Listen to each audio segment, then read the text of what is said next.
새해에 들어서면서 인도와 중국은 국경 지역에서 서로를 해하기 위한 무기를 내려놓고 먹을 것을 나누는 등 평화의 조짐이 보였습니다. 이 때문에 전 세계에서 인도와 중국이 대화로 국경 문제를 해결할 것이라 예상했지만 이는 한 위성사진의 그 기대는 완전히 무너져 내렸는데요. 중국은 인도의 평화에 악수를 내밀면서 뒤에는 칼을 숨기고 있었던 것입니다. 이에 인도는 한국에 급하게 K9을 주문하면서 이것으로 모자라 다른 무기도 추가로 구매할 것으로 파악됩니다. 약 350대 규모의 무기 거래는 전에도 인도가 중국을 상대로 크게 효과를 본 적이 있는 전술이기에 K9과 함께 엄청난 복병으로 평가받고 있는데 영상으로 공개된 무기의 실제 성능은 상상을 초월했습니다. 특히 고무궤도가 탑재된 실물이 공개되면서 중국의 15식 경전차 킬러가 될 것으로 예측되는데 한번 자세하게 알아보겠습니다. 새해가 되고 인도와 중국이 접한 국경 지역에서 반전에 반전이 일어나 전 세계를 충격에 빠뜨렸습니다. 국경 분쟁 중인 인도와 중국 양국 국경 수비 군인들이 새해를 맞아 서로 다과를 선물하며 화해 분위기를 연출한 것인데요. 얼마 전 중국 CCTV는 양국 군인이 새해를 맞아 열개 국경 초소에서 사탕과 과자를 교환하면서 새해 인사를 전했다고 보도하며 그들의 평화 제스처를 대대적으로 홍보했습니다. 이에 인도 언론도 화답하듯 타임 오브 인디아가 양국의 이런 움직임은 약 20개월간 지속된 양국군의 대치 상황을 끝내기 위한 의도에 따른 것이라고 평가하며 중국의 화해 제스처를 반겼는데요. 그런데 이런 평화 모드가 깨지기까지 얼마 걸리지 않았습니다. 중국은 인도와 가장 큰 마차를 빚고 있는 판공호에 공격용 다리를 건설하고 있는 것이 위성사진으로 밝혀진 것입니다. 이곳에선 2020년 이후 충돌이 계속되고 있는데 2020년 5월 양국 군인들이 돌과 몽둥이로 난투극을 벌였고 9월에는 45년 만에 총격전까지 발생했습니다. 총격전까지 벌어질 정도로 판공호는 양쪽 모두에게 중요한데요. 판공호는 인도에게 있어 방어를 위해 중요한 지형지물이고 중국에게는 공격의 걸림돌이 되는 것입니다. 이 때문에 인도는 방어를 위해 판공호가 자연 그대로 있어야 하고 중국은 공격을 위해 판공호를 넘을 수 있는 다리를 건설하고 있는 것인데요. 인도 매체 더 힌두는 중국의 행보에 대해 완성된 다리는 호수 남북을 직통으로 오가는 중국군의 이동축이 될 것이라며 북쪽 쿠르낭 요새에서 남쪽 군사기지까지 이동시간이 12시간에서 3-4시간으로 단축될 것이라고 예측해 발등에 불이 떨어졌습니다. 인도는 K9 자주포 200대를 긴급하게 추가 주문하며 중국의 전략에 맞서려 했지만 이것만으로는 부족한 감이 없지 않아 있습니다. 특히 대륙의 실수로 분류되는 15식 경전차는 인도군에게 있어 경계 1호 대상인데요. 중국은 열병식에 등장한 15식 경전차를 곧바로 인도와 국경 분쟁을 벌이고 있는 서부정구 예하부대에 배치하며 인도를 압박하기 시작했습니다. 사실 중국이 15식 경전차를 개발하고 국경에 배치하는 것에는 과거 인도 육군의 경전차에 처참하게 진 경력이 있기 때문입니다. 1962년 인도는 중국과의 국경 분쟁 당시 프랑스제 AMX-13 경전차를 이용해 그 위력을 실제로 겪어봤었는데요. 당시 중국군은 고원지대에서 전차가 작전할 수 있을 것이라는 생각을 전혀 하지 못했습니다. 육중한 전차는 도로가 발달하지 못한 산악지형에서 제대로 움직일 수 없었고 중국이 인도와 국경 분쟁을 벌이던 지역은 워낙 고도가 높아 산소 밀도가 희박해 전차나 차량의 엔진이 제 힘을 발휘하지 못했기 때문입니다. 그러나 인도는 프랑스가 해외 식민지에 긴급 전개용으로 개발한 AMX-13 경전차를 고원지대에 투입하자 놀라운 효과를 얻었습니다.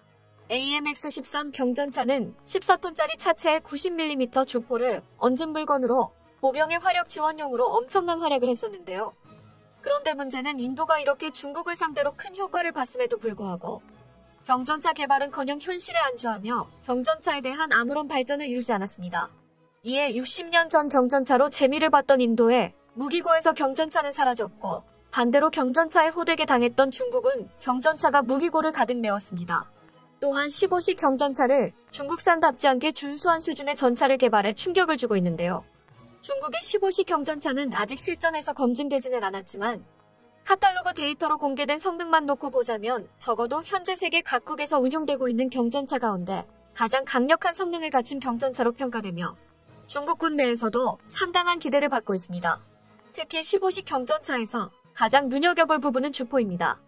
15식 경전차의 주포는 105mm 저하포인데요. 15식 경전차의 105mm 저하포로 대전차고 폭탄을 사용할 경우 인도군의 주력 전차 중 하나인 T-72M1에 반응 장갑이 부착되어 있지 않다는 전제하에 기본 포탄만으로도 파괴가 가능한 주포로 평가받고 있습니다. 여기에 주포 발사식 대전차 미사일인 GP2를 사용할 경우 5km 거리에서 인도군이 보유한 거의 모든 전차를 파괴할 수 있습니다. 물론 라다크 일대에 배치된 인도 육군 보병들에게 15식 경전차에 대항할 대전차 무기가 없는 것은 아닙니다. 인도 보병들은 프랑스와 독일이 공동 개발한 밀란, 대전차 미사일을 사용하고 있는데요. 그러나 인도 육군 보병 부대의 밀란, 대전차 미사일로 15식 경전차에 맞서는 것은 무리가 있습니다. 여기에 인도는 보병의 중화기 휴대가 제한되는 산악지대의 전차를 가지고 오면 그것이 전투에서 얼마나 무서운 위력을 발휘하는지 누구보다 잘 아는 나라입니다. 그렇기 때문에 인도는 중국의 신형 경전차 등장에 놀라 곧바로 긴급 도입 사업 형식으로 경전차 소유를 제기했는데요. 인도 경전차 긴급 도입 사업에서는 두 국가의 경전차 모델이 도전장을 냈습니다. 한국의 K21105와 러시아의 스프루트 경전차였습니다. 그런데 전문가들은 인도의 경전차 도입 사업이 긴급한 만큼 사실상 한국이 압도적으로 우세하다고 보고 있습니다. 우선 스프루트는 구소련 때 개발이 시작됐지만 2005년에서야 양산이 시작해 완전히 구식인데요. 더 큰 문제는 중국도 안 쓰는 경전차가 러시아의 스프루트였던 것입니다. 중국은 대만에 낙하해 대만군의 전차 장갑차와 맞서 싸울 공수 전차가 필요했고 러시아의 경전차를 도입하기 위해 스프루트를 철저하게 분석했습니다. 그런데 중국이 스프루트 분석을 끝내자마자 결국 도입을 포기하고 국산 모델 개발을 결정했습니다. 중국이 도입을 포기한 이유는 간단했는데요. 바로 스프루트는 전투가 불가능한 무기였기 때문입니다. 반면 한화에서 공개한 K21105의 실물은 완전히 차원이 다른 전차였는데 공개된 성능 시험 평가 영상은 모두를 하여금 입을 떡 벌어지게 했습니다. 영상에서는 경전차가 아니라 그냥 전차라고 해도 믿을 정도의 화력과 기동력을 보여줬는데요. 여기에는 몇 가지 주목해야 하는 기능이 있습니다. 우선 러시아 전차와 확연히 차이를 보이는 것은 포탑의 장전 방식입니다. K21105는 회전식 약실을 탑재했는데요. 회전식 약실은 탄피 배출 장치가 따로 필요 없고 포장식이 아닌 만큼 측면에서 송탄하여 장전이 가능하고 고각 사격에 좀 더 유리합니다.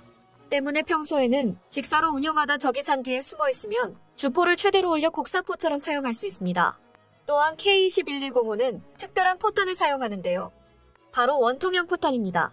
기존의 탄약들의 장약이 탄환 뒤에 있는 탄피 내부에 위치하는 것과는 달리 원통형 탄피 안의 장약과 탄두가 모두 들어가 있는 구조를 가지고 있습니다.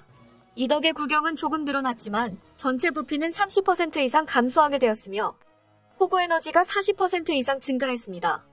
이것만으로도 부족했는지 4발의 현궁 대전차 미사일까지 탑재해 화력을 대폭 강화했습니다.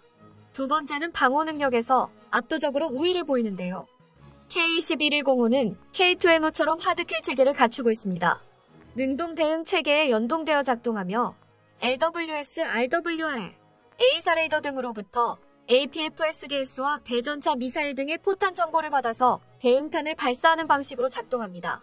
기존의 하드킬은 그저 측면으로 파편을 뿌리는 방식이었다면 해당 체계는 발사되어 목표물을 향해 접근해서 파편을 집중시켜서 요격하는 방식으로 작동해 더 확실히 적 포탄을 제거합니다. 세 번째는 전차 내부에서 사방을 훤히 내다볼 수 있는 아이언 비전 탑재입니다. 아이언 비전은 차량 주변 360도 방향에 카메라를 설치하여 승무원 헬멧 HMD에 연동시켜 차량 주변 환경을 직관적이고 실시간으로 인지할 수 있게 합니다. 이는 국내에서 현대로템이 자체 개발하였고 현대로템과 한화가 통합 경험이 있어 K21105에도 적용됐습니다. 마지막은 화재의 고무 궤도 탑재입니다.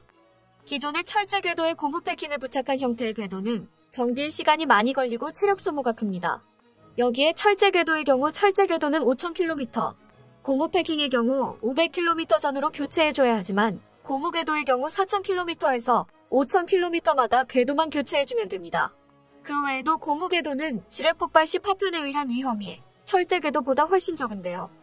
또한 K21의 ISU와 결합되어 소음과 진동이 철제 궤도 대비 70% 감소해 승무원들에게 이동 시에 안정감을 주는 장점이 있습니다.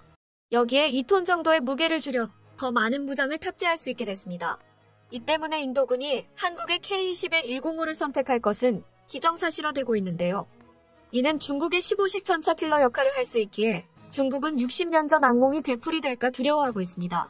실제로 15식 경전차는 여타 다른 중국 전차들이 탱크 바이애슬론에서 보인 명중률 문제가 지적되고 있으며 사격 통제 장치에 문제가 있는 것으로 알려졌습니다. 반면 한국은 공개 영상에서 엄청난 사격 능력을 보여 15식 전차를 상대로 큰 효과를 볼 것으로 평가받고 있습니다. 이번 수주전이 한국의 승리로 끝나면 한국의 무기들이 인도 국경을 지키게 될 것인데요. 또 한 번 엄청난 무기를 개발한 한국에 박수를 보내며 한국이 중국의 영토 야욕을 저지하기를 바랍니다. 끝까지 시청해주셔서 감사합니다. 도움이 되셨다면 좋아요를, 다른 이야기도 궁금하시면 구독을 눌러주세요. 다음은 관객들의 댓글입니다. 화전양 면작전에 능한 중공입니다. K-21의 승부를 기원합니다. K-21 경전차. 중국 경전차에 페이퍼 스펙상으로 밀려서 K9 차체에 전차포 얹어서 개발한다는데 인도가 뭘 선택해도 한국산 쓴다는 것은 틀림이 없구나. 스펙으로는 중국산이 짱이죠. 짱이 아니라 그냥 무적 수준. 문제는 중국군도 중국산을 별로 안 좋아한다는 게 함정. 중국이 절대로 대화로 무엇을 할 거라 기대를 하지 말라. 그들이 대화를 하자고 할 때는 곤란한 상황일 때만 대화를 청한다. 중국산은 언제나 세계 최고입니다. 카탈로그 상으로 실전에 나오면 어찌 되냐? 탱크 바이애슬론 보면 답이 나옵니다. 표적을 못 맞추는 수준입니다. 중공산이 카탈로그 무기라 해도 실전서 붙어봐야 알겠지만 경전차만큼은 장갑차 본체로 개발한 국산 경전차보다 공격력이나 방어력이 우월하다고 합니다. 이 점은 우리가 참고해서 강력한 경전차 개발을 해야 할 것 같습니다. 중국 공산당 제품은 1년만 사용하는 일회용 제품인 묵혀두면 알아서 고장나서 밀고 들어올 때 족치면 된 한번 맞짱을 떠봐서 성능을 테스트해봤으면 하는 개인적인 바람이 있는 인도 과자에 중국 과자를 같이 나눠 먹다니. 둘 다 그 과자 안에 뭐가 있을지 모르는데 배짱이 두둑하든가 아직도 서로를 잘 모른든가이니 충격적, 경악, 발칵 뒤집힌, 폭탄 선언, 비겁한, 울음바다, 땅을 치고 후회, 초토화, 난리난, 대참사, 흥분, 아수라장, 소름 돋는 대박 패닉. 인도야. K9 우리나라에서 운영되는 게 1300여 대이다. 너희 같은 땅덩리에서 중국 지키려면 최소 3000여 대는 운영해야 된다고 본다.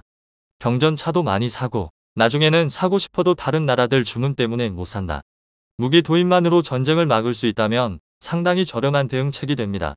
경전차든 전차든 높고 험한 지형의 히말라야에서 직사할 만한 공간이 얼마나 존재할까? 고산병에 시달리듯 전차도 고지대에선 꽤나 시달리겠다.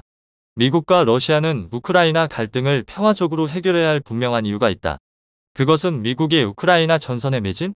할 때 중국은 인도, 대만 등 그동안 갈등 지역으로 불려온 지역에 대한 기습 공격을 감행하여 선점 효과를 가지려 할 것이다. 중국이 준 음식은 둘 중 하나다.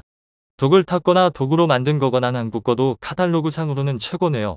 물론 실전 경험은 없지만 인도가 제값에 구매해야 할 텐데 근데 드론 방어 얘기는 더 이상 안 나오네. 기호복합의 성능이 부족해서 그런가? 인도에서 전쟁 나면 최소 10배 이상 보급이 필요하다. 전시를 대비해서 탄약이나 부품이 떨어지지 않도록 보급할 수 있는 시스템이 되어 있어야 한다. K-21 경전차를 우리나라 헬리본부대에도 배치하게 대대급 편성 또한 해병대에도 대대급으로 편성되길 바람.